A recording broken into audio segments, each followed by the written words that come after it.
दोस्तों नमस्कार। Bio academy की ऑनलाइन क्लासेज में आपका स्वागत है।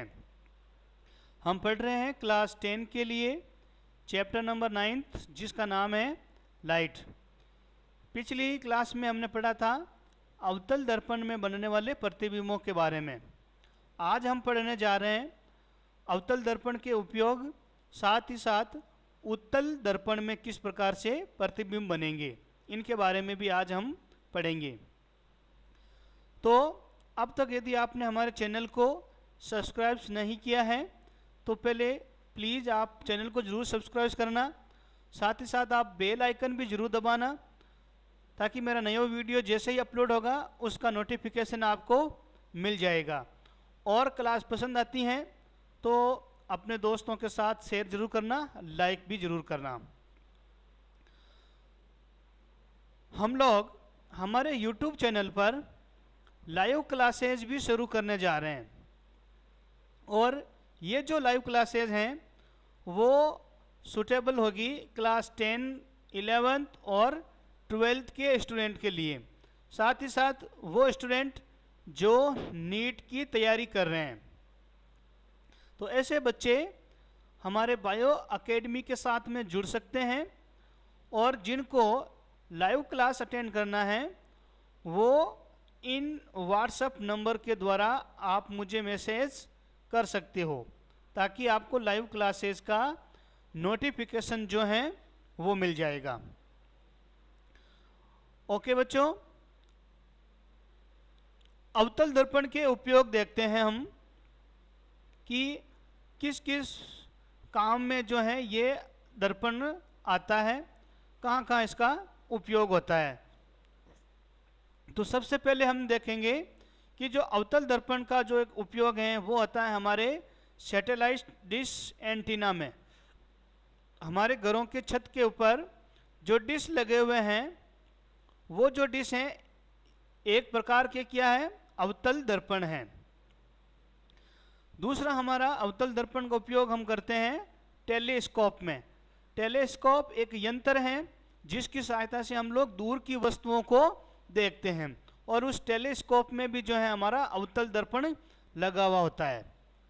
घरों में हम लोग जो मिरर काम में लेते हैं अपना इमेज देखने के लिए, एक तो मिरर होता है जो हमारा प्लेन मिरर कहलाएगा और कुछ मिरर जो ऐसे होते हैं जिनमें हमारा जो चेहरा है वो कुछ बड़ा हमें दिखाई देता है। जैसे यहाँ डायग्राम में आपको दिखाई दे रहा है, इसे अपन शेविंग मिरर बोलते हैं, जो शेविंग करने के लिए हम काम में लेते हैं।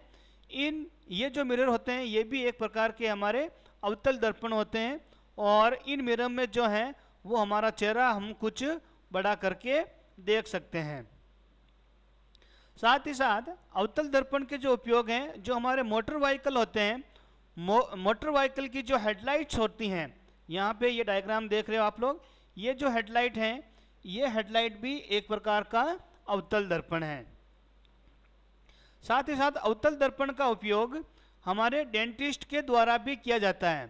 डेंटिस्ट जो होते हैं वो जब दांत का कुछ एग्जामाइन करना होता है उनको, तो मुंह के अंदर दांतों को वो साफ नहीं देख पाते हैं और उनका जो इमेज है वो बड़ा करने के लिए डेंटिस्ट हैं अपने पास में एक छोटा जो है वो कॉनकेव मिरर रखते हैं। उसकी सहायता से जो हमारे टीथ होते हैं उनका एक बड़ा इमेज और साफ इमेज देख सकते हैं। तो डेंटिस्ट के द्वारा भी अवतल दर्पण का उपयोग किया जाता है। तो इस प्रकार यहाँ जो थे हमारे कुछ अवतल दर्पण के उपयोग थे। अब अपन पढ़ते हैं कि उत्तल दर्पण में प्रतिबिंबों का निर्माण किस प्रकार से होता है।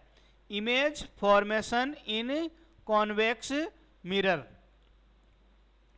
तो बच्चों हम लोग जानते हैं कि अवतल दर्पण क्या होता है और उत्तल दर्पण क्या होता है। जैसे यदि किसी एक गोले का जो अपन कर्व वाला यदि एक भाग लेते हैं और उसमें यदि जो रिफ्लेक्शन वाली जो साइड है यदि वो अंदर से धंसी हुई है तब तो वह है हमारा अवतल दर्पण, और यदि वो जो साइड है बाहर की तरफ उभरी हुई हो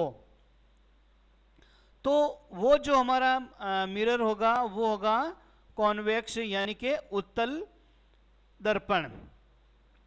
तो उत्तल दर्पण पर जब प्रकाश किरणें परावर्तित होती हैं तो परावर्तन के पश्चात वो एक बिंदु पर अपसारित होती हैं और ऐसा प्रतीत होता है कि जो प्रकाश किरण है वो दर्पण के पीछे से आ रही हैं, क्योंकि हम जानते हैं कि उत्तल दर्पण में जो फोकस बिंदु हैं और जो हमारा सेंटर ऑफ कर्वेचर है वो दर्पण के पीछे बनते हैं।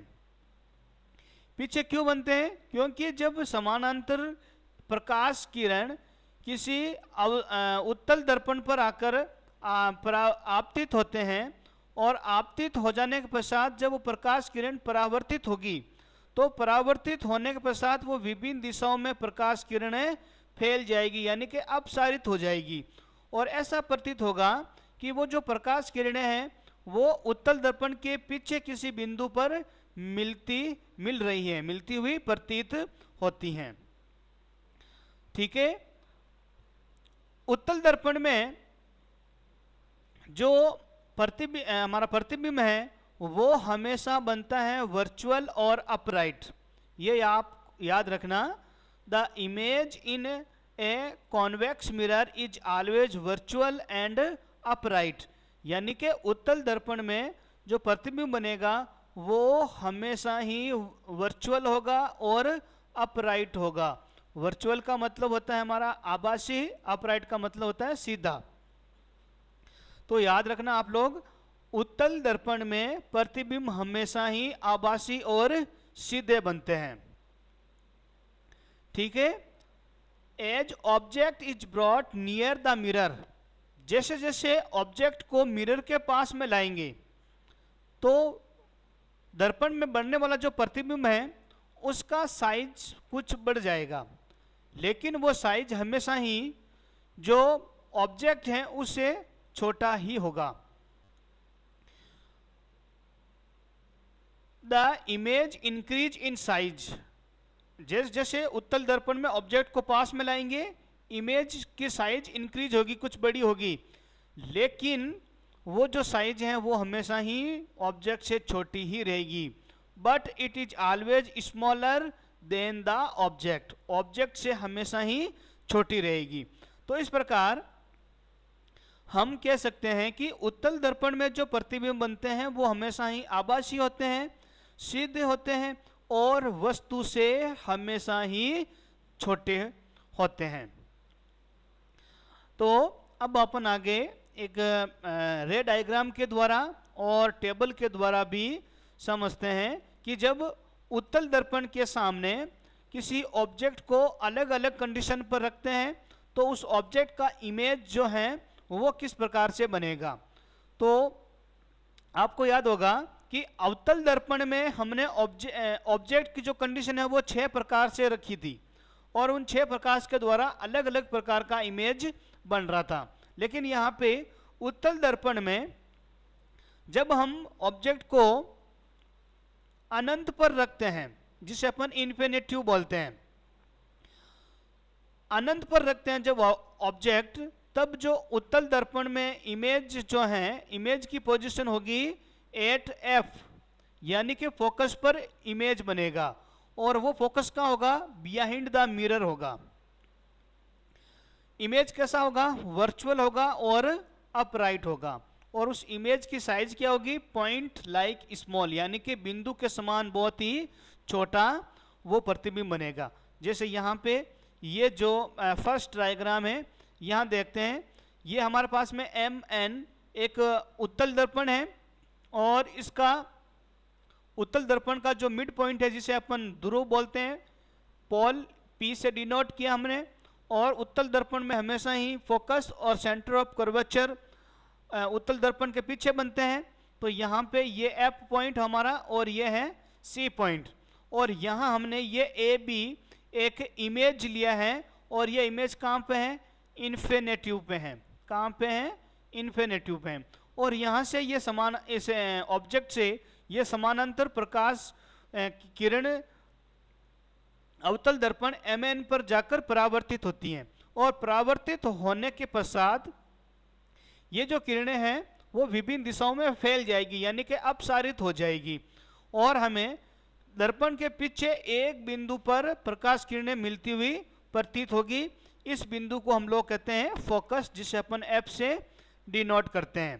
तो अवतल दर्पण में जब वस्तु, उत्तल दर्पण में जब वस्तु इन्फिनेटिव पे हो तो प्रतिबिंब कहाँ बनेगा, एफ पर बनेगा, और वो जो प्रतिबिंब होगा मिरर के पीछे बनेगा, बिहाइंड द मिरर होगा, वर्चुअल होगा, अपराइट होगा और बहुत ही छोटा होगा, एक पॉइंट के रूप में, छोटा पॉइंट के रूप में उसकी इमेज बनेगी। अब दूसरी कंडीशन हम ये लेंगे कि अब यदि हम इमेज को थोड़ा आगे, ऑब्जेक्ट को थोड़ा आगे लाते हैं, यानी कि बिटवीन इन्फिनेटिव एंड पी, यानी कि अनंत और प्रकाश का जो दर्पण का जो ध्रुव है हमारा, उसके बीच कहीं पर भी आप ऑब्जेक्ट को रख दो, कहीं पर भी रखेंगे तो वो जो प्रतिबिंब है उसमें ज़्यादा कोई डिफरेंट नहीं होगा। सभी परिस्थितियों में, सभी कंडीशन में एक सा ही प्रतिबिंब बना हुआ दिखाई देगा। तो नेक्स्ट जो हम कंडीशन ले रहे हैं कि बिटवीन इन्फिनेटिव एंड पोल, तो इमेज की पोजीशन कहाँ होगी, behind the mirror between P and F. पहले तो फोकस पर बना था, इन्फिनेटिव पे था जब ऑब्जेक्ट, अब इन्फिनेटिव से लेके और पी बिंदु तक बीच में कहीं पर भी रखो ऑब्जेक्ट को, तो जो इमेज है वो पी और एफ के बीच में बनेगा, यहाँ बनेगा। यहाँ देखो डायग्राम में दिखाऊंगा मैं आपको, पहले यहाँ टेबल के द्वारा देखते हैं। तो जब वस्तु को बिटवीन इन्फिनेटिव एंड पोल रखा, तब जो इमेज की जो पोजीशन है वो कहाँ होगी, behind the mirror between P and F. Image का टाइप क्या होगा, वर्चुअल होगा और अपराइट होगा।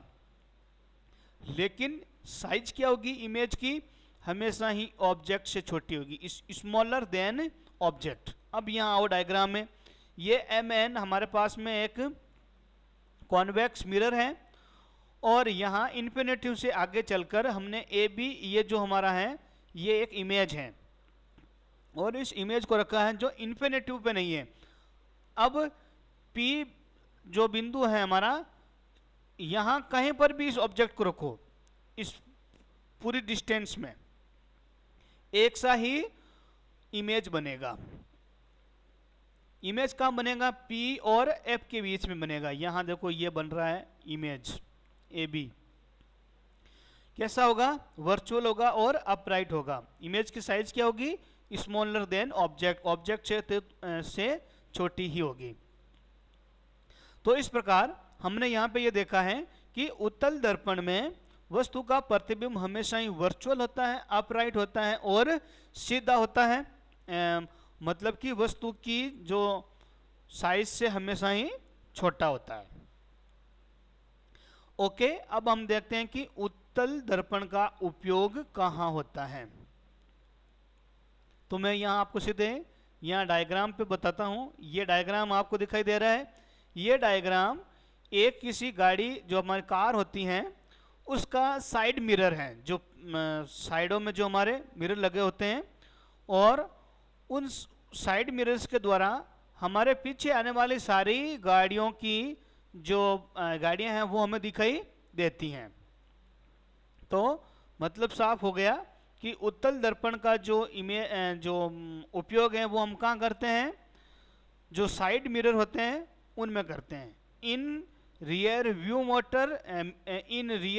Mirror and side mirror in motor vehicle, यानी कि हमारे जितने भी यातायात के जो साधन हैं उनमें जो साइड मिरर होता है वो हमेशा ही कौन सा होता है, कॉन्वेक्स मिरर होता है। साथ ही साथ आजकल जो हमारे ATM मशीन होती हैं, उन ATM मशीन में भी सुरक्षा की दृष्टि से, सुरक्षा के कारण उत्तल दर्पण लगा रहता है, ताकि जो व्यक्ति है उसका पूरा इमेज ATM में लगे हुए कैमरे में रिकॉर्ड हो सके। ठीक है बच्चों, तो ये थी हमारी आज की क्लास, जिसमें हमने पढ़ा है अवतल दर्पण के उपयोग, उत्तल दर्पण में बनने वाले प्रतिबिंबों की प्रकृति और साथ ही साथ उत्तल दर्पणों का भी उपयोग। नेक्स्ट हम लोग कुछ और एक नया टॉपिक लेके पढ़ेंगे। आज की क्लास में हम इतना ही पढ़ रहे हैं। Okay, thank you.